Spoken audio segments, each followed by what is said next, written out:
I used to think my life was perfect.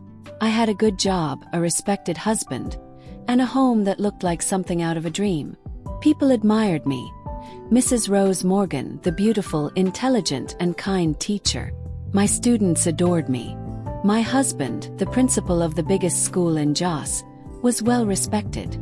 We were wealthy, powerful, and, to the outside world, perfect. But perfection is sometimes just a mask. At first, my marriage was filled with love. My husband was caring, attentive. We laughed together, shared dreams, and built a home that felt warm and safe. But over the years, something changed. The laughter faded, the warmth turned cold, and I began to feel like I was playing a role, pretending to be happy. I buried myself in my work, focusing on teaching and taking care of my stepson, Jadon. I had raised him since he was a baby, and he always called me Mom. He was a confident young man with sharp eyes that saw more than they should. One afternoon, as I sat in my classroom grading papers, Jadon walked in. "Hey Mom," he said casually, dropping his bag on my desk. "Jadon," I smiled. "What brings you here?" "I thought you could use some help," he replied. Chuckled. "Since when do teenagers enjoy helping teachers?" He smirked, pulling a chair beside me. "Since the teacher is my mom." We joked, gossiped about school, and teased each other. But then, out of nowhere, he asked a question that froze me in place. "Do you ever feel like you're just pretending to be happy?" The words hit me harder than I expected. I opened my mouth, then closed it again. How could he see through me so easily? I had spent years hiding my sadness, convincing myself everything was fine. But in that moment, I realized I wasn't fooling him. Days passed, and I found myself thinking about Jadon more than I should. His presence became impossible to ignore. He wasn't just the boy I had raised. He was a young man now, confident, charming, and when he looked at me, something inside me shifted. I tried to push the thoughts away. I reminded myself I was his mother, that I was married. But emotions don't listen to reason. The more I fought them, the stronger they became. One evening, as I sat alone in the dimly lit living room, Jadon walked in. "Can we talk?" he asked. I hesitated but nodded. He sat across from me, his gaze intense. "I think you know how I feel, Mom." My heart pounded in my chest. "Jadon, this is—" "Don't say it's wrong," he interrupted. "Just tell me the truth. Do you feel it too?" I looked away, wanting to deny it, to pretend I hadn't noticed the way we had started looking at each other. But I couldn't lie. Before I could answer, I heard voices outside. Laughter, then hushed whispers. "Have you heard the rumors about Mrs. Morgan and her stepson?" My blood turned to ice. Someone knew. Panic gripped me. If the rumors spread, my career would be over. My marriage would crumble. And Jadon, his future would be destroyed. I stood up suddenly, my decision made. "Jadon, this has to stop." His face fell. "Why?" "Because it will ruin us," I whispered. For the first time, Jadon looked vulnerable. "I don't care about them, Mom. I care about you." Tears filled my eyes, but I shook my head. "You have to care, Jadon." "Because I do." Silence stretched between us, heavy and painful. Then, without another word, he turned and walked away. I sank into the couch, feeling both relief and heartbreak. I had done the right thing. I had protected us both. Or so I thought. Because the whispers had only just begun. The days that followed were the hardest of my life. I tried to focus on my work, on my students, on being a wife. But no matter how much I tried, my mind kept drifting back to Jadon. His eyes, his words, the pain in his voice when I told him to walk away. But the worst part was the whispers. At first, it was just the occasional glance from my colleagues, the slight pause in conversations when I entered the room. But soon the gossip grew louder. I caught snatches of hushed conversations in the staff room. "They say she spends too much time with him. Have you noticed how he looks at her? Maybe it's nothing, but something feels off." Everywhere I turned, I felt watched. One evening, as I was preparing dinner, my husband walked into the kitchen. He stood there for a moment watching me. Is there something you want to tell me, Rose? He finally asked.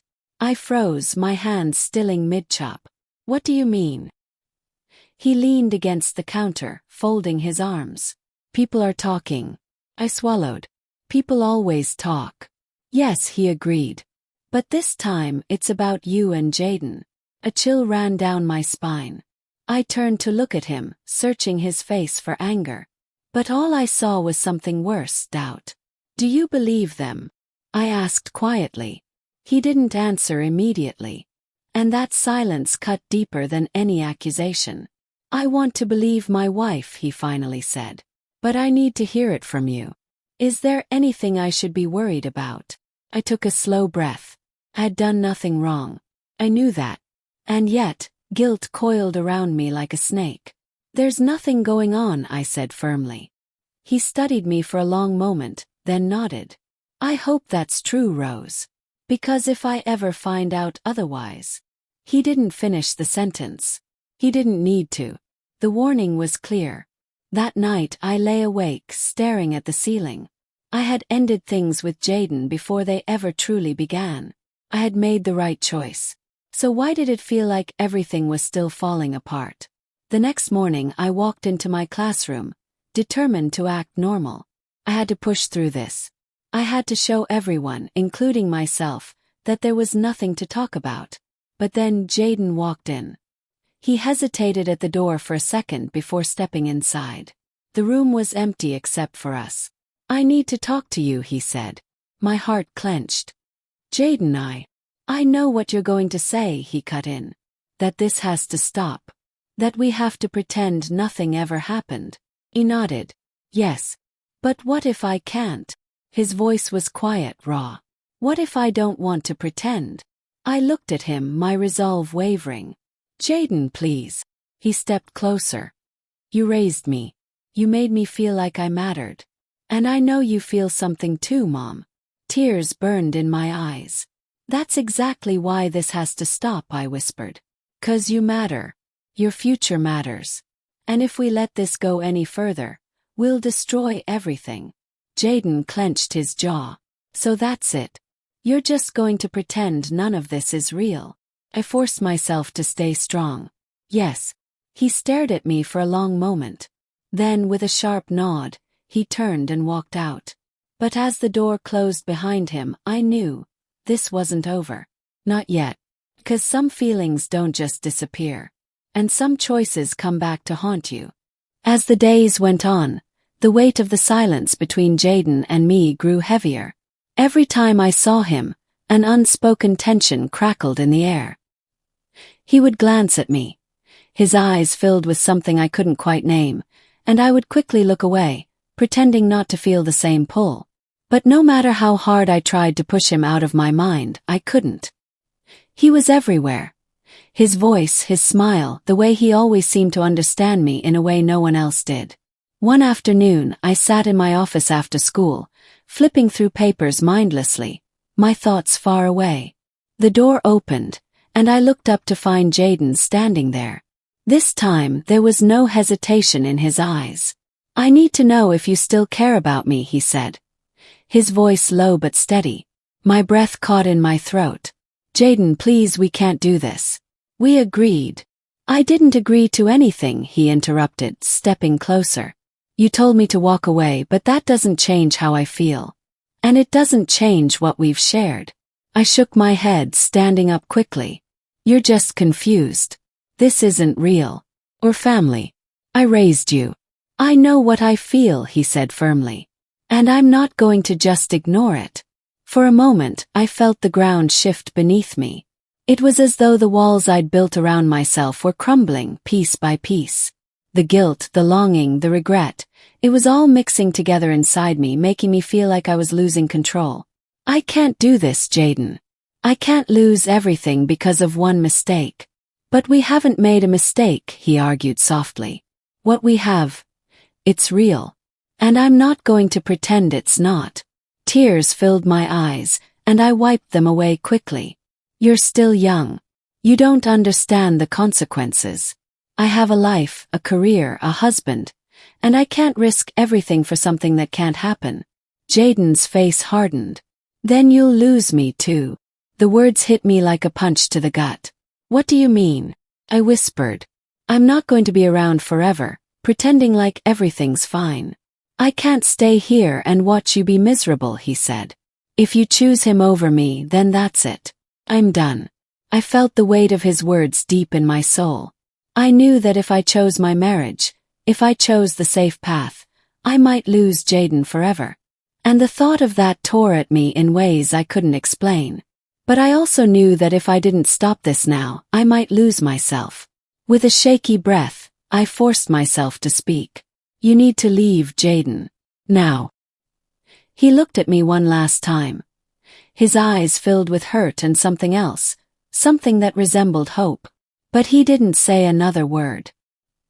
He turned and left, the door closing softly behind him. I sank into the chair, my heart breaking. I had made the right choice. I had to have made the right choice. But deep down I wasn't so sure anymore.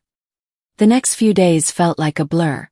I threw myself into work, avoiding any contact with Jadon. I pretended like nothing had changed, but inside I was a storm of emotions. One morning, my husband walked into the kitchen as I was preparing breakfast. He seemed quieter than usual, and for a moment I wondered if he knew something was wrong. Rose, he said softly, sitting at the table. I've been thinking about everything. Froze, my heart racing. What do you mean? About Jadon, he replied. I can't shake the feeling that something is going on. I swallowed hard but managed to keep my voice steady. I told you before. Nothing is happening. He didn't look convinced. But you've been distant lately. You don't talk to me like you used to. You don't laugh the way you used to. My mind raced. How could I explain? How could I make him understand? I've been stressed with work, I said quickly. And everything else. It's just been a tough time. He didn't seem entirely satisfied, but he nodded. I'm just worried about you. I don't want to lose you, Rose. I'm here, I whispered. I'm not going anywhere. He smiled, but there was a shadow in his eyes. I hope that's true. As I served him breakfast, my mind was elsewhere. I was caught between two worlds, my marriage, my duties, and the undeniable pull I felt toward Jadon. I had made a choice once, but now, more than ever, I wasn't sure which path was the right one. The whispers, the guilt, the longing, it was all building to something, and I could feel it deep in my bones. The storm was coming. And this time there would be no turning back. The days dragged on, each one feeling heavier than the last. I tried to move forward, to bury my emotions beneath routine, but nothing seemed to work. Jadon had kept his word. He was gone, not physically but emotionally. He stopped lingering around the house, stopped seeking me out with those eyes that once held silent questions. And worst of all, he stopped caring. Or at least that's what it felt like. At dinner, he barely spoke, offering short, clipped responses when my husband tried to engage him in conversation. He came home late from school, spending more time with friends or locked away in his room. And when he did pass me in the hallway, he acted as if I were nothing more than a shadow in his life. I should have been relieved. This was what I wanted, wasn't it? Distance, boundaries, a clear line drawn between what was right and what was forbidden. But instead I felt hollow. One evening, as I stood at the sink washing dishes, I heard my husband sigh behind me. I turned to see him watching Jadon from the dining table, concern written all over his face. I don't know what's going on with him, he murmured. It's like he's shutting us out. I forced myself to nod, scrubbing a plate harder than necessary. Maybe he's just going through a phase. He exhaled, rubbing his temples. I thought you two were close. Maybe you could talk to him. I stiffened, my grip tightening around the dish. Talk to him. How could I, when I was the reason he was shutting down? When every word felt like a step closer to the edge of a cliff I couldn't afford to fall from. I'll try, I said, forcing the lie past my lips. That night, long after the house had gone quiet, I stood outside Jadon's door, my hand hovering over the doorknob. I wasn't sure what I planned to say. Maybe an apology, maybe some kind of reassurance that this distance was for the best.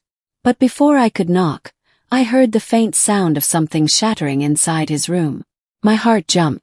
I pushed the door open without thinking. Jadon was sitting on the floor, his head in his hands. A glass lay in pieces beside him, water spreading across the floorboards.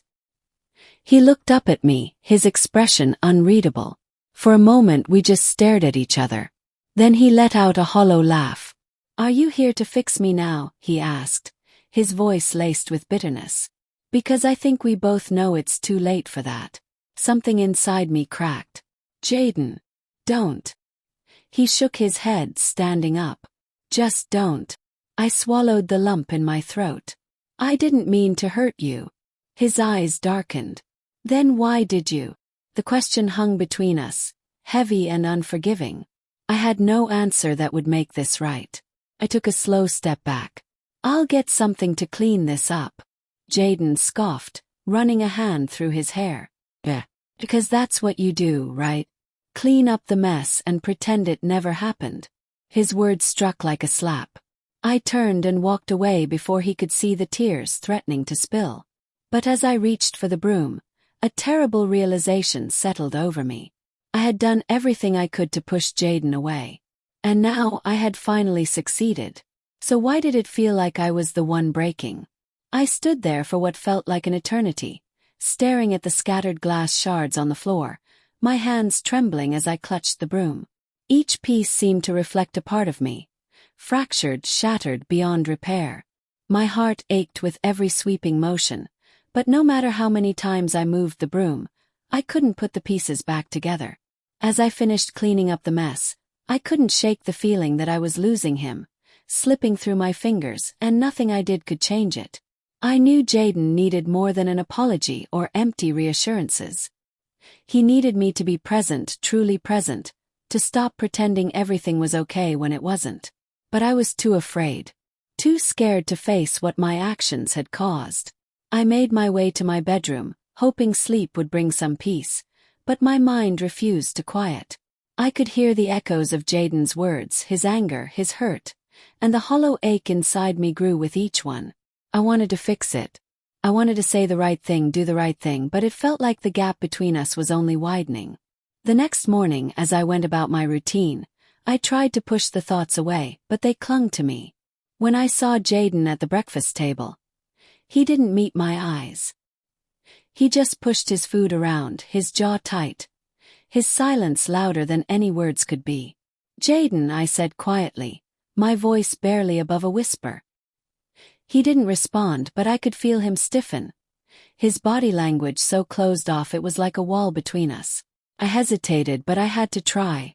"I know I've hurt you, and I know nothing I say can take that away, but I want to be here for you. If you'll let me." He looked at me then, his gaze sharp, almost accusatory. For a moment I thought he might speak, but then his face softened just a fraction. "I don't know if I can forgive you," he said, his voice quiet but firm. "You made me feel like I was nothing to you. I don't know how to just forget that." I nodded slowly, the sting of his words hitting me like a slap, but I didn't look away. "I don't expect you to forget. But I'm here, Jadon. Whenever you're ready, I'll be here." He stood up, pushing his chair back. Without a word, he left the room, his footsteps echoing in the silence. And as the door clicked shut behind him, I realized just how much I had taken for granted. The years of closeness, the moments we shared, the bond we had, it was all slipping away, and I had to face the consequences of my actions. But I also realized something else. I couldn't fix everything overnight. The road ahead would be long, and it would take more than just words. It would take time, patience, and a willingness to rebuild what had been broken. And maybe, just maybe, with time Jadon and I could find our way back to each other. But it was going to take everything I had, and I wasn't sure if I was ready for that. The moment I sent the message, my heart nearly stopped. My hands trembled as I placed my phone on the table, staring at the screen as if I could take the words back. "I'm ready." I had made my choice. A part of me expected to feel relief, But all I felt was a deep, unsettling fear curling in my stomach. There was no turning back now. I had spent weeks battling my emotions, convincing myself that I could suppress them, that I could lock them away and pretend they didn't exist. But I couldn't. And I didn't want to anymore. The phone buzzed almost immediately. Jadon. I'll be there in 20 minutes. 20 minutes. That was all I had left before my life changed forever. I stood frozen in the middle of the living room, my thoughts colliding like waves in a storm. I thought about Mr. Morgan, about the life we had built together, the good years, laughter, the love that had once burned so brightly between us. I thought about our family, the memories we had created, the home we had built. And then I thought about Jadon. I thought about the way he made me feel, alive, wanted, seen. I had spent so much of my life being what everyone needed me to be. The devoted wife. The responsible woman. The pillar of strength. But with Jadon I felt something different. Something dangerous, yes, but also something real. I walked to the window, pressing my forehead against the cool glass as I stared into the night. The darkness outside mirrored the storm inside me. I had spent too long pretending, too long denying myself the truth. Car pulled up in front of the house. My breath caught in my throat. He was here. I hesitated for a long moment, gripping the edge of the curtain like it could somehow anchor me to reality. My mind screamed at me to stop this, to turn around, to go upstairs and climb into bed beside my husband like nothing had changed. But everything had changed. With a deep, unsteady breath, I turned away from the window and walked to the door. My heart pounded in my chest as I reached for the handle, my fingers trembling against the cold metal. And then I opened it. Jadon stood there, his dark eyes searching mine, his face unreadable. He didn't speak, and neither did I. There were no words left to say. I stepped aside and he walked in. The door closed behind us, sealing our fate. Jadon steps closer, his presence filling the space between us. I can hear his breath, steady but deep, as if he's holding something back. My own breath catches in my throat, my heart pounding so loudly I wonder if he can hear it too. For the first time I notice the scent of him, warm like the earth after rain, mixed with something faintly familiar. My mind drifts, unbidden, to memories I had buried deep. A soft laugh on a quiet evening. The way my husband used to trace circles on my palm absent-mindedly. The weight of his arms around me when the world felt too much to bear. I squeeze my eyes shut for a second, willing the memories away. They don't belong here. Not now. Jadon hesitates, just for a moment. His fingers inches away from mine. His eyes search mine, dark and unreadable. But I see something beneath them, uncertainty, a silent question. He's waiting for me to decide, to cross the final line. I swallow hard, my hands trembling slightly. This is the moment. A moment that will change everything. And then, I took a step back. It wasn't dramatic. There was no sudden gasp, no grand gesture. Just a quiet, deliberate movement. One that spoke louder than any words could. Jadon's eyes flickered with something unreadable. A mix of understanding and disappointment. He didn't try to close the space again.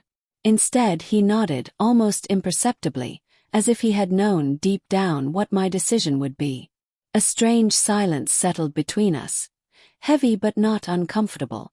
It was the silence of acceptance. Of an unspoken farewell. I turned away first, feeling the weight of my choice settle in my chest. It wasn't easy. Never would be. But as I walked away, I knew I had done the right thing. Not just for myself but for everyone involved. As I stepped into the night, the cool air brushing against my skin, I felt something unexpected, peace. A deep, quiet peace that came not from getting what I wanted, but from knowing I had honored who I was. As I looked back on the whirlwind of emotions that had led me to this point, I realized that the true lesson of my journey was not about love or passion, but about the importance of boundaries, integrity, and the choices we make in the face of temptation.